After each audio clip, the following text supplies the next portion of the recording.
Abantu babiri bafiiridde mu kabenje akagudde ku bitaala by'e Kabuusu mu ggombolola y'e Lubaga. Kano kabadde mu Fuso namba UW555P ebadde yeetisse obummonde okuva mu Kisenyi ng'eva ku ludda e Lubaga ng'edda e Nateete n'omugoba wa bodaboda John Loole abadde yakatikkula omusaabaze ku bitaala ng'adda mu Ndeeba ng'abadde akolera ku siteegi y'e Mutundwe. Okusinza ku babaddewo akabenje kavudde ku mugoba wa bodaboda abadde avugira mu bitaala nga bibadde bimukutte Fuso gyevudde n'emutomera wakati mu luguudo.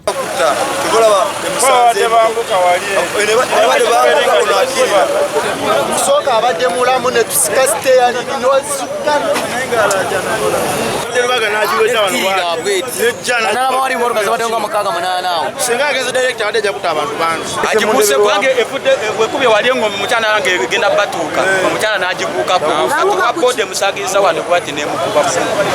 Nannyini mu monde Nicodemus Jemba ategeeza nti abadde abayise bagende babutambuze mu butale n'akabenje we kagwiriddewo.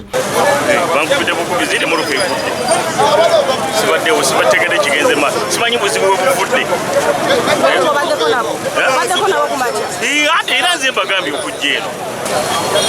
Poliisi y'ebidduka ebadde ekola butaweera okulaba ng'emalawo akalipagano k'ebidduka. Oluvannyuma emirambo bagiggyewo ne gitwalibwa mu ggwanika ng'okunoonyereza bwe kugenda mu maaso. Download the app on App Store or Google Play Store now. Vision Digital Experience, the future of media.